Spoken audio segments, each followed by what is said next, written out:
Student, welcome to पार्श्व international school online classes. अब अपन ने पहले पढ़ा था एस्किमो जनजाति, बुशमैन जनजाति और भील जनजाति, और नेक्स्ट 4 है गौंड जनजाति। Page number 14। गौंड जनजाति है जो विश्व की सबसे बड़ा जनजाति समूह है। भारतीय प्रायद्वीप पर निवास करने वाली जनजाति को गौंड कहा जाता है और गौंड शब्द की उत्पत्ति खोंडा से हुई है। किससे हुई है? खोंडा, जिसका अर्थ होता है पहाड़ी, यानी कि ये लोग पहाड़ों पर रहते हैं। पहाड़ों के इर्द गिर्द ये अपने झुंड में और समूह में रहते हैं। गौंड अपने आप को कोयटूर या कोल भी कहते हैं, यानी इसको गौंड भी कहते हैं, कोल भी कहते हैं, कोयटूर भी कहते हैं। 16वीं शताब्दी के मध्य में ये लोग भारत में 16वीं से 18वीं शताब्दी के मध्य में गौंडों से शासित 4 साम्राज्य थे। देवगढ़ था, चांदा था, खेडला था और मांडला। ये 4 साम्राज्य गौंड से संबंधित थे।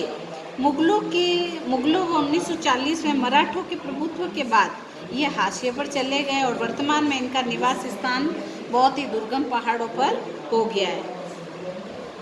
गौंड जनजाति भारत में ये कहाँ रहती है? गौंड जनजाति भारत में ये मध्य प्रदेश, छत्तीसगढ़, झारखंड, तेलंगाना, महाराष्ट्र और उड़ीसा और आसाम में ये रहते हैं। ये लोग गौंड सतपुड़ा पहाड़ियों, मेघालय की श्रेणी, ये पहाड़ों के नाम हैं।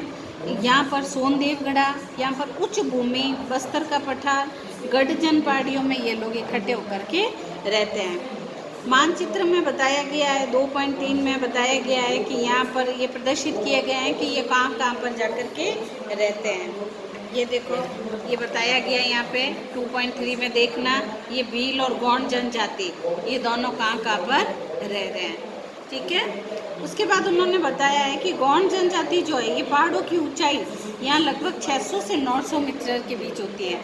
बहुत ज़्यादा बड़े और चौड़े पहाड़ों पर नहीं रहते, ऊंचाई वाले थोड़े ऊपर फ्लैट होते हैं, वहाँ पर ये जाकर के रहते हैं। इन क्षेत्रों में देश की प्रमुख नदियाँ कौन कौन सी नदियाँ बहती हैं? नर्मदा नदी, तापी नदी, सोन नदी, माँ नदी, गोदावरी नदी का उद्गम स्थान जहाँ पर है वहाँ पर ये लोग जाकर के रहते हैं।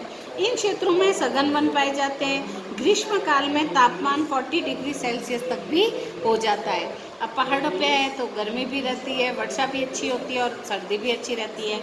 इस कारण ये लोग गौंड जनजाति से पहाड़ों के ऊपर ही रहती है। इन क्षेत्रों में वर्षा का औसत सेंटीमीटर 120 सेंटीमीटर से 160 सेंटीमीटर के बीच होता है। आर्थिक क्रियाकलाप यानी वो कमाते क्या है, क्या करते हैं जिससे उनका जीवन और घर चलता है।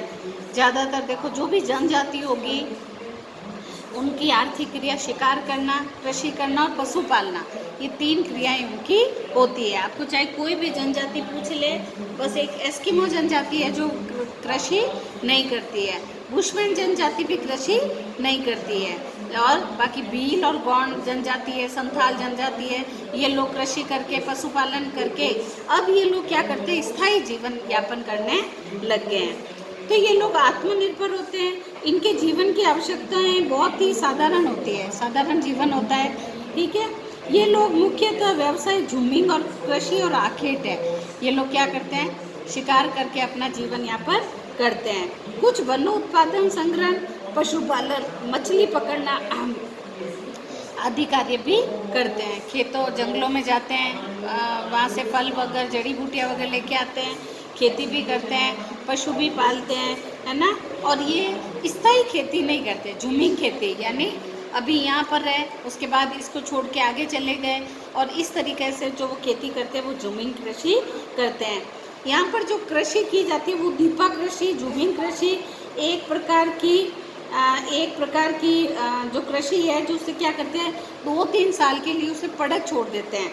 छोड़ना मतलब खेती की उर्वरा शक्ति घट गई, उसको छोड़ दिया, कहीं और चले गए, वहाँ खेती करने लगे।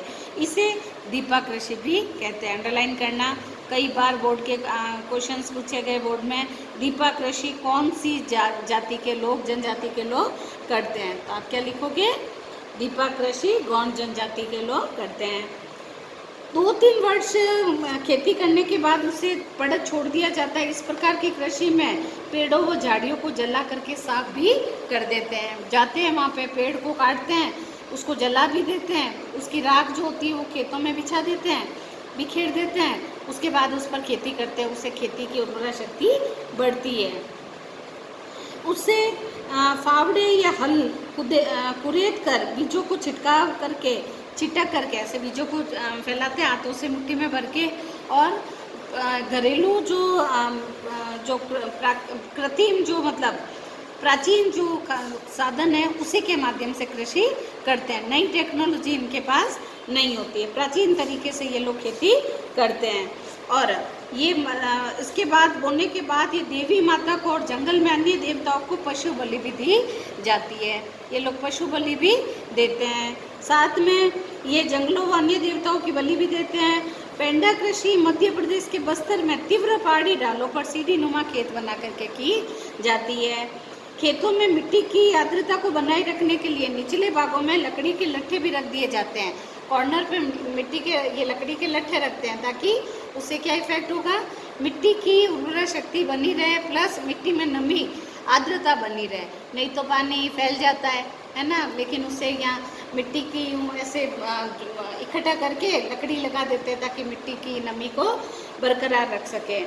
और निचले भागों में लकड़ी के लट्ठे भी रख दिए जाते हैं जिससे मिट्टी का कटाव भी नहीं होता। और उसे कुरुक, केवट, धीवर वर्ग के गौंड मछुआरा कर्म जीवन यापन करते हैं। पशुपालन भी किया जाता है और इनमें रावत वर्ग के मुख्य पेशावर पशुचारण का मुख्य दूध बेचना वगैरह यही कार्य करते हैं। आखिर यानी शिकार करके ये लोग भरण पोषण करते हैं। भोजन ये लोग कोदू, कुटकी, अनाज, धान वगैरह ये लोग खाते हैं। जंगलों से सामान ला करके भी ये लोग खाते हैं। जानवरों को मार करके भी खाते हैं, खेती करते हैं। और ये धूम्रपान भी करते हैं और महुआ की शराब भी पीते हैं। वस्त्र आभूषण में गर्मी भी और ठंड सब रहती है तो इसलिए सूती वस्त्र भी पहनते हैं। धोती, पुरुष धोती पहनती है, स्त्रियाँ साड़ी चोली पहनती है। पुरुष व स्त्रियाँ दोनों चांदी व एल्यूमिनियम के गहने पहनते हैं। स्त्रियों का कांच की रंग बिरंगी चूड़ियाँ पहनने का बड़ा शौक होता है। और स्त्रियाँ अक्सर शरीर पर गोदना गुदवाती है। ये देखो चित्र 2.13 में दे रखा है। गोदने गुदवाने का अर्थ होता है टैटू बनाना, आजकल जो कहते हैं ना, शरीर पे मशीन के माध्यम से। अभी तो मशीनें हो गई है, पहले मशीनें नहीं होती थी, तो इस तरीके से वो अपने शरीर को गुदवाती थी। गौंड महिलाएं शरीर को गुदवाना बहुत ही शौक से किया करती थी। और लड़कियां भी अपने बालों को जूड़े में सफ़ेद बांस के बने हुए आधे दर्जन कंघे डालती थी। आधे छोटे छोटे कंघे होते थे, उनको ऐसे सजाती थी बालों में। निवास स्थान क्या होता था, गौंड नंगले अथवा पल्ली अथवा छोटे गांवों में रहते हैं। स्थान व आवास बनाना होता है। बहुत ही शगुन निकलवा कर उस स्थान पर उत्सव भी मनाते हैं। और साथ में ये लोग वहाँ पर बत्तख या मुर्गे की बलि भी दी जाती है। मकान घास फूस के भी होते हैं, मिट्टी के बने हुए भी होते हैं। कमरा, रसोई, बरामदा, पूजा घर जरूर होता है। औजार और बर्तन का यूज़ करते हैं। फालिया, खुरपी, फावड़ा, दराती, कुल्हाड़ी आदि ये इस तरीके से यूज़ करते हैं। ये लोग लकड़ी का सामान ये लोग स्वयं ही बना लेते हैं। गौंड के घरों में कुछ चारपाई या लकड़ी के स्टूल आदि भी देखने को मिलते हैं। समाज कैसा होता है, ये पितृसत्तात्मक होते हैं। पिता की मृत्यु के उपरांत इनकी संपूर्ण अचल संपत्ति उनको पुत्रों में बांट दी जाती है। अपन ने जितनी भी समाज पढ़े वो सब पितृसत्तात्मक है और वो अपनी संपत्ति को क्या करते हैं, बांट देते हैं पुत्रों में। सबसे बुजुर्ग पुरुष जो होता है वो परिवार का मुखिया होता है। गौंड लोगों में सेवा विवाह, विनिमय विवाह, हरण विवाह, विधवा विवाह का भी प्रचलन है। किसी पुरुष की मृत्यु हो जाती है तो उस लड़की की वापस विवाह कर दिया जाता है। हरण विवाह यानी उठा करके ले जाना। विनिमय विवाह यानी खरीद करके लाना, पैसे देके, मुद्रा देकर। सेवा विवाह का अर्थ होता है घर में रख करके उसे सेवा कराई जाती है, फिर उसके बाद उससे विवाह किया जाता है। विवाह से पहले सेवा करवाते हैं और उसके जैसे पुरुष को घर लाते हैं लड़की के घर, लड़की वालों की वो सेवा करता है और उसके बाद उससे विवाह किया जाता है संतुष्ट होने पर। इन लोगों में विवाह समारोह किसी प्राकृतिक स्थान जैसे जल स्रोत के निकट अथवा आम के वृक्ष के नीचे किया जाता है। इस अवसर पर अनिष्ट से बचने के लिए राम धुनी का भी आयोजन किया जाता है। गांव के मुखिया को पटेल और मुखदम या गांव के चौकीदार को कोतवाल के नाम से जाना जाता है। वेरी इंपॉर्टेंट, अंडरलाइन करें। आपसी विवादों का निपटारा गांव की पंचायत करती है। गांव के पुजारी व पुरोहित को देबारी कहा जाता है। अंडरलाइन करना, क्वेश्चन आया है कि गौंड के जनजाति के पुजारी को क्या कहते हैं? देबारी कहा जाता है। गौंड की जो बोली होती है वो द्रविडियन भाषा से संबंधित होती है, जिसका संबंध तमिल या कन्नड़ से है।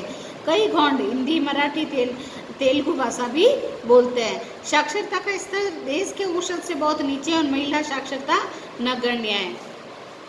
अब गौंड जनजाति के लोग जो है वो नृत्य भी करते हैं, उत्सव भी मनाते हैं और पूर्णिमा को चांदनी रात में इकट्ठे होकर के गाते नाचते हैं, पूरा आनंद लेते हैं। स्त्री और पुरुष दोनों साथ नाचते हैं। धूलिया गोंडा का प्रमुख गायक होता है और प्रधान गोंडों की मान्यताओं व इतिहास को गाकर लोगों को सुनाते हैं।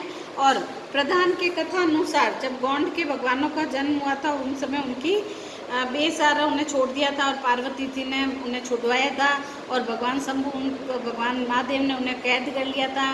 और इस तरीके से बताया जाता है, उनकी कहानी बताई जाती है कि इस तरह से वह मुक्त होकर के उन्होंने अपना जीवन स्थान अलग ही बना दिया। आधुनिक संस्कृति के संपर्क में आने के बाद ये सभी हुए, खेती करने लगे, पशु पालने लगे, इनके रीति रिवाज, धर्म आदि की मान्यताओं का इनका काफ़ी प्रचलन हुआ। और अब ये लोग अपना शिक्षा का स्तर भी बढ़ने के लिए अधिक जीवन सुविधाओं में भी ये रह रहे हैं। गौंड जनजाति अनुसूचित जनजाति में शामिल होने के कारण उन्हें सरकार से भी कई तरह के लाभ और सुविधाएं प्रदान की गई है। Thank you. अब कल नेक्स्ट टॉपिक।